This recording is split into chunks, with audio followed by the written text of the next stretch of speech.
Services and Women's Issues. Thank you. Speaker, the government calls order M149. M149, third reading of Bill 149, an act to establish an advisory committee to make recommendations on the jury recommendations made in the inquest into the death of Rowan Stringer. Ms. MacLeod.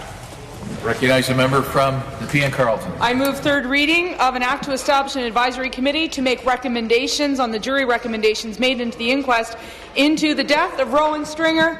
I move third reading of Rowan's Law. I recognize Ms. MacLeod. Thank you very much, Speaker. This is a very proud day for myself and my colleagues from Kitchener-Waterloo and from Ottawa South. Today we have arranged, I think, for all-party support of a bill that will deal with youth concussions in a very interesting way, becoming the first in Canada to have concussion legislation on the books right here in the province of Ontario. And I couldn't be more proud to be with this process with my colleagues, but also with my constituents. Speaker, Rowan Stringer was 17 years old. She grew up in Barrhaven in the southwest end of the city of Ottawa. She played rugby. In the course of a 3-week period, Rowan suffered multiple concussions. And unfortunately, it would be fatal. And she would die from something we are all learning was called second impact syndrome. There was a coroner's inquest into Rowan's death. That produced 49 different recommendations.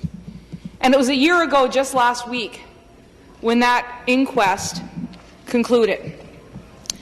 Rowan's parents came to see me to talk about implementing those 49 recommendations.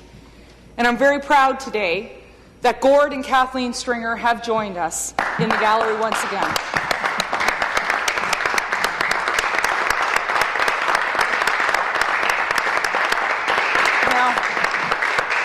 A year ago, I didn't know how I was going to help them and what the process would be. We tried multiple drafts of the legislation. I have been very open with some of the struggles that I had during that period of time last year, which makes this bill even that much more important to me and to my family.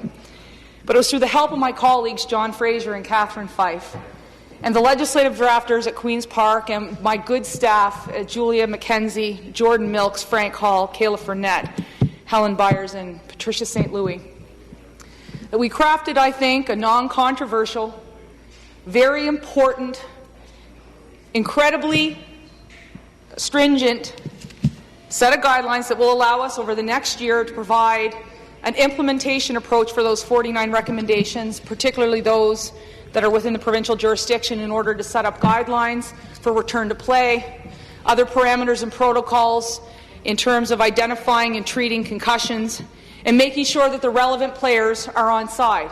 And I would be remiss not to say thank you to the 3 government House leaders, Yasser Naqvi, Jim Wilson, and Gilles Bisson, for making this agreement so that this law will be the first of its kind in Canada with rare all-party support. Speaker, that makes me so proud to be an MPP, and it is certainly the proudest moment of my 10-year career. The facts are, many people suffer from concussions. And we're learning now that not only could people die from second impact syndrome, but as we've learned from the concussion movie and from other instances that have occurred throughout North America, other diseases like CTE or Parkinson's can be a result of multiple concussions. I've learned that CHEO, which has endorsed this bill, the Children's Hospital of Eastern Ontario, sees roughly 1,000 youth every year at their emergency room. I've learned from Dr. Charles Tatters, who was part of the inquest and has been a friend of this entire process, that girls are more susceptible to concussions. We have learned that multiple concussions can mean there could be mental health problems, depression, even alcohol addiction or other types of addictions if the concussion is not treated. I also learned in this process, not really relevant to concussions, but that Eric Lindros once played the trumpet, and he was first chair, and I was really excited to learn about that.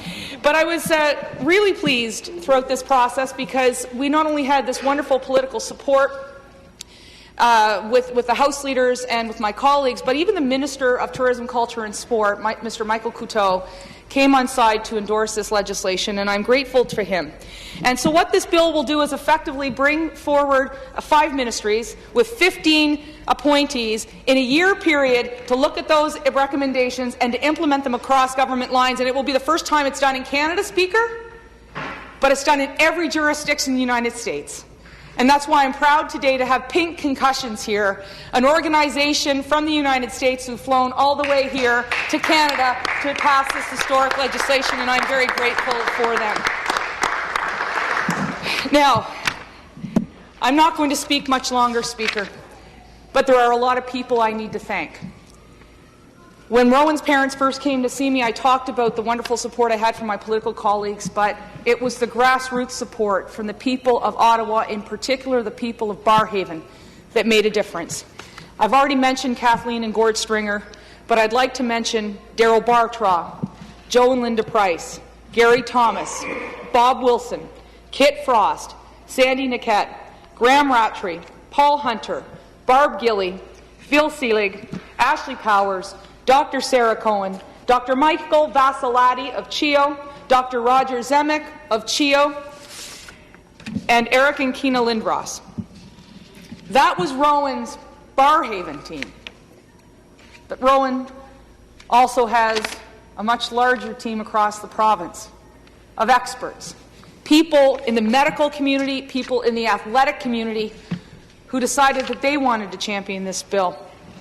And I'd like to say thank you to Dr. Charles Tater, Dr. Michael Strong, Dr. Lisa Fisher, Dr. Cameron Marshall, Kyle Redhead, Louise Logan, Scott Watson, Dr. Francis Flint, Lorianne Hines, Drew Lukowski, David Patterson, Susan Kitchen, Mercedes Watson, Ruth Wilcock, Dr. Henry Speck, and Carol DeMartio. They were Rowan's Toronto team. Really remarkable group of people. My friend Phil set up a Facebook page and a Twitter account for Rowan's Law. And as I walked down here today, I checked my BlackBerry. I can only assume it was Kathleen who wrote on the page, "Today is for you, little Ro." And it is.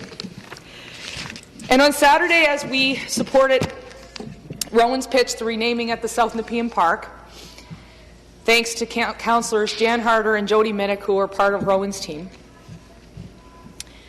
a lot of the actual athletes that played rugby with Rowan were there. And 2 of them are former summer students of mine who are close family friends. They were 17 when they lost their friend and teammate Rowan Stringer. And Alex Ellis and Lowry Gauthier were in the crowd.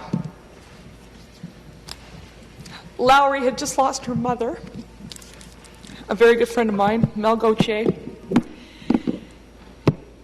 And Lowry was there and very bravely said that she wished there had been concussion legislation, thank you, before, so that the process would be there. But she said if there was one person that could make change, it was Rowan.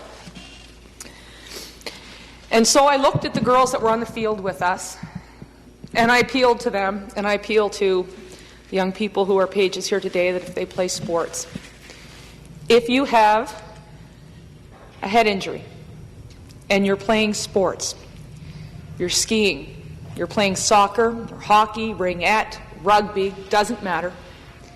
If you're hurt, you need to tell somebody. You need to tell your parents, you need to tell your coach, you need to tell your teacher. And if you won't take yourself out of play for yourself, you need to take yourself out of play for Rowan.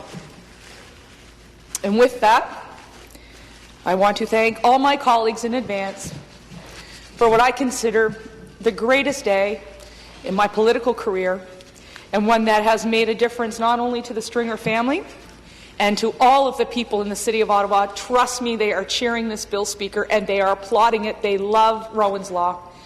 But we are doing it for all the youth athletes in Ontario.